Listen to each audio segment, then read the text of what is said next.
It's a big problem here. The problem is, it's true.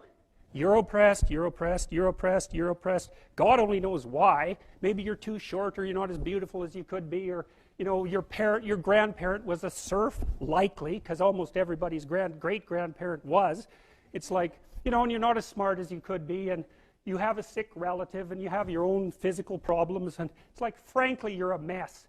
And you're oppressed in every possible way, including your ancestry and your biology, and the entire sum of human history has conspired to produce victimized you with all your individual pathological problems. It's like, yes, true. Okay, but the problem is that it is true. And so if you take the oppressed, you have to fractionate them and fractionate them. It's like, you're a woman. Yeah, okay, well, I'm a black woman. Well, I'm a black woman who has 2 children. Well, I'm a black woman who has 2 children, and one of them isn't very healthy. And then, well, I'm a Hispanic woman, and I have a genius son who doesn't have any money so that he can't go to university. And, I had a hell of a time getting across the border. It was really hard on me to get my citizenship. My husband is an alcoholic brute. It's like, well, yeah, that sucks too.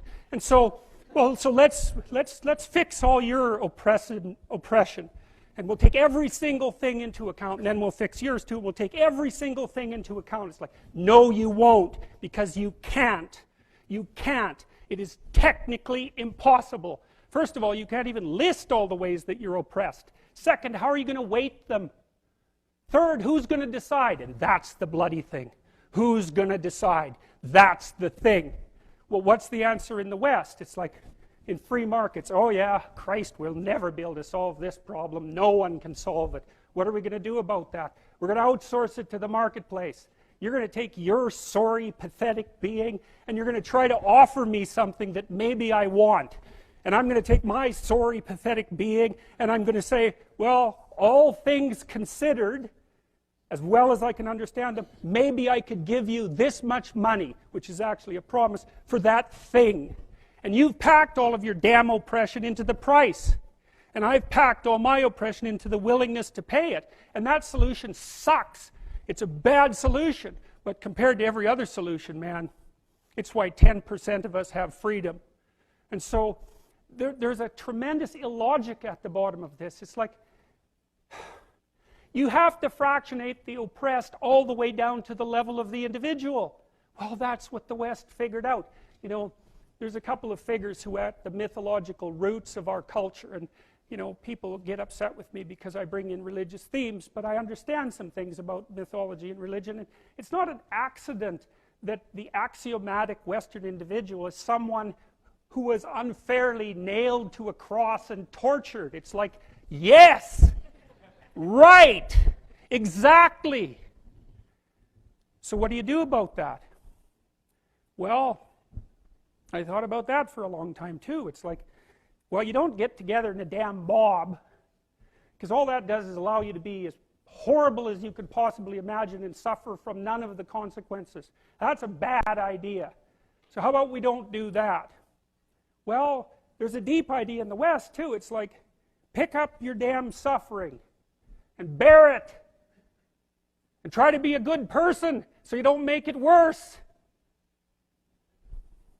Well, that's a truth. I read a lot about the terrible things that people have done to each other. You just cannot even imagine it. It's so awful. So you don't want to be someone like that. Now, do you have a reason to be? Yes.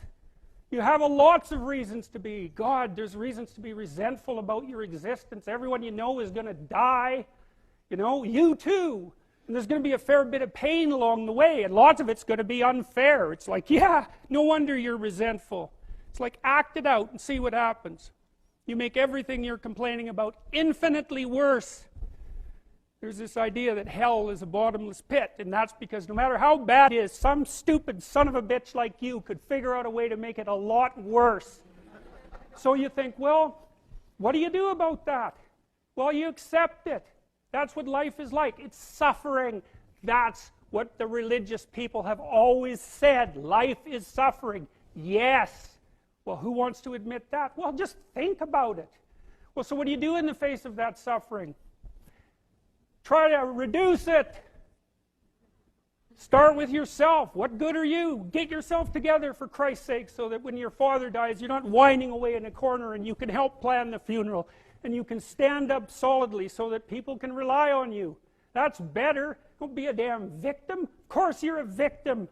Jesus, obviously. Put yourself together.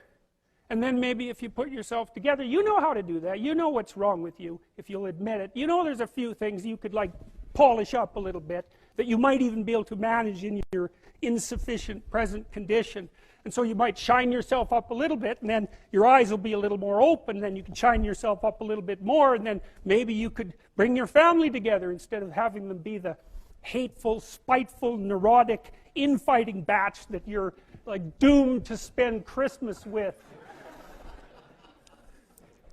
So then you fix yourself up a little bit, kind of humbly, because, you know, God, you're a fixer-upper if there ever was one. And then you got to figure out, well, can you figure out how to make peace with your idiot brother? And probably not, because he's just as dumb as you, so how the hell are you going to manage that? And so then maybe you get somewhere that way, and your family's sort of functioning, and you find out, well, that kind of relieved a little bit of suffering, although it reduced the opportunities for spiteful revenge, and that's kind of a pain in the neck. And so then you get your family together a little bit, and you're a little clued in then, at least a bit, because you've done something difficult that's actually difficult. You're a little wiser, and so then maybe you could put a tentative finger out beyond the family and try to change some little thing without wrecking it. It's like, our society is complex, and we teach our students that they could just fix it. It's like, go fix a military helicopter and see how far you get with that. It's like, what are you going to do? You're like a chimp with a wrench. Whack! Oh, look, it's better. It's like, no, it's not better. Things are complicated, and to fix things is really hard, and you have to be like a golden tool to fix things, and you're not. So, and that's the other message of the West. It's like, how do you overcome the suffering of life? And I'm not saying it's only the message of the West. How do you overcome the suffering of life? Is be a better person. That's how you do it. Well, that's hard. It takes responsibility. And I think, you know, if you said to someone, you want to have a meaningful life? Everything you do matters. That's the definition of a meaningful life. But everything you do matters. So you're going to have to carry that with you. Or do you want to just forget about the whole meaning thing, and then you don't have any responsibility, because who the hell cares? And you can wander through life doing whatever you want, gratifying impulsive desires for how useful that's going to be. And you're stuck in meaninglessness, but you don't have any responsibility. Which one do you want? Well, ask yourself, which one are you pursuing? And you'll find very rapidly that it isn't the majority of your soul that's pursuing the whole meaning thing, because, well, look what you have to do that. You have to take on the fact that life is suffering. You have to put yourself together in the face of that. Well, that's hard. Christ, it's amazing people can even do it. I'm stunned every day when I go outside, and it isn't a riot with everything burning. Because really, God, you talk to people, it's like, I knew this guy, he'd been in a motorcycle accident, and it really ruined him, and he was like a linesman, you know, working on the power, and he was working with someone who had Parkinson's disease, and they had complementary inadequacies, and so two of them could do the job of one person, and so they're out there fixing power lines in the freezing cold, despite the fact that one was 3/4 wrecked with a motorcycle accident and the other one had Parkinson's. It's like, that's how our civilization works. It's like, there's all these ruined people out there, they've got problems like you can't believe. Off they go to work and do things they don't even like, and look, the lights are on. My God, it's unbelievable. It's a miracle. It's a miracle. And we're so ungrateful. College students, the postmodern types, they're so ungrateful.